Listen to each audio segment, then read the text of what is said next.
पश्चिम बंगाल में विधानसभा चुनाव के बीच प्रधानमंत्री नरेंद्र मोदी के नेतृत्व वाली केंद्र सरकार ने बड़ा फैसला किया है। दरअसल पश्चिम बंगाल के बालूरघाट से निवर्तमान विधायक और अर्थशास्त्री अशोक कुमार लाहिड़ी नीति आयोग के नए उपाध्यक्ष बनाए गए।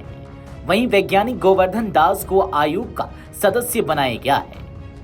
बता दें कि इन दोनों नामों का चयन ऐसे समय में हुआ है जब पश्चिम बंगाल में भारतीय जनता पार्टी और ममता बनर्जी की अगुवाई वाली तृणमूल कांग्रेस के बीच कड़ा सियासी मुकाबला चल रहा है। नीति आयोग के नवनियुक्त उपाध्यक्ष अशोक लाहिड़ी ने शनिवार को प्रधानमंत्री नरेंद्र मोदी से मुलाकात भी की है। गौरतलब है कि हाल ही में बंगाल विधानसभा चुनाव की उम्मीदवार सूची से उनका नाम हटने को लेकर सियासी गलियारों में काफी चर्चा थी, लेकिन इस नई नियुक्ति ने उन सभी कयासों पर विराम लगा दिया है। अशोक लाहिड़ी का नाम ऐसे समय पर सामने आया है जब पश्चिम बंगाल में बीजेपी और ममता बनर्जी की पार्टी तृणमूल कांग्रेस के बीच कड़ी राजनीतिक टक्कर चल रही है। लाहिड़ी फिलहाल बालूरघाट सीट से विधायक हैं, हालांकि इस बार चुनाव नहीं लड़ रहे हैं। वहीं पीएम मोदी से मुलाकात के बाद नीति आयोग के नए उपाध्यक्ष अशोक लाहिड़ी ने कहा, नीति आयोग के उपाध्यक्ष बनने के बाद मैं प्रधानमंत्री मोदी से मिला। प्रधानमंत्री मोदी का सपना है कि 2047 तक देश विकसित भारत अर्थात समृद्ध भारत बने। इस विजन को पूरा करने के लिए हमें यह सुनिश्चित करना होगा कि सही नीतियां बनाई जाएं। मैं इसका श्रेय पश्चिम बंगाल की पहले की शिक्षा नीति को देता हूं, जिसने नीति आयोग के उपाध्यक्ष के तौर पर मेरी नियुक्ति में बड़ी भूमिका निभाई। यह पश्चिम बंगाल राज्य के लिए एक बड़ा सम्मान है। ये ऐसा है, ये नीति आयोग की ये नियोग पत्र आने के बाद ये पहली मेरी नरेंद्र मोदी जी से मुलाकात हुई। बहुत सारा आलोचना हुई।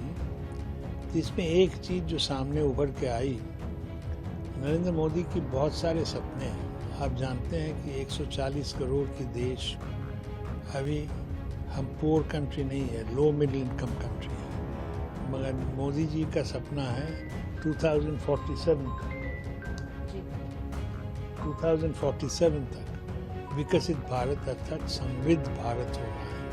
इसके लिए तो आइए अब हम आपको बताते हैं कि आखिर कौन है अशोक कुमार लाहिड़ी। बालूरघाट से भाजपा के वर्तमान विधायक अशोक लाहिड़ी इस बार चुनाव नहीं लड़ रहे हैं। वह भारत सरकार के 12वें मुख्य आर्थिक सलाहकार रह चुके हैं।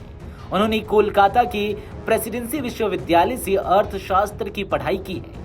वह दिल्ली स्कूल ऑफ इकोनॉमिक्स यानी कि DU, एशियाई विकास बैंक, बंधन बैंक और राष्ट्रीय लोक वित्त एवं नीति संस्थान जैसे संस्थानों में अहम पदों पर कार्य कर चुके हैं। उन्होंने विश्व बैंक और अंतर्राष्ट्रीय मुद्रा कोष यानी कि IMF के साथ भी काम किया है, जहां वह सलाहकार और वरिष्ठ अर्थशास्त्री के रूप में जुड़े रहे।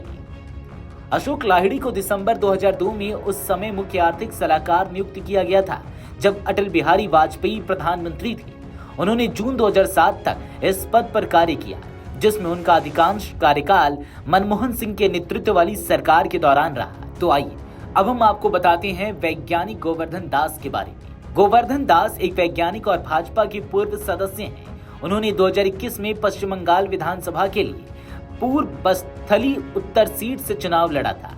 हालांकि वह चुनाव हार गए थे।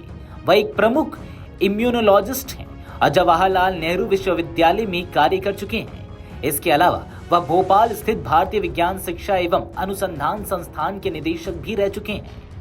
ये दोनों नाम बंगाल से चुने गए हैं, जबकि बीजेपी वहां ममता बनर्जी की तृणमूल कांग्रेस से जोरदार मुकाबला कर रही है। यह फैसला बंगाल में बीजेपी की उपस्थिति मजबूत करने का संकेत भी माना जा रहा है। सुमन बेरी मई 2022 से नीति आयोग के उपाध्यक्ष थे। वह एक नीति अर्थशास्त्री हैं और इससे पहले वह Woodrow Wilson International Center for Scholars और थिंक टैंक ब्रूगेल से जुड़े रहे हैं। वीडियो डेस्क अमरउजाला.com। अगर आप ये वीडियो YouTube पर देख रहे हैं तो हमारे चैनल को सब्सक्राइब कर बेल आइकन दबाएं और Facebook पर देख रहे हैं तो हमारे पेज को लाइक करें।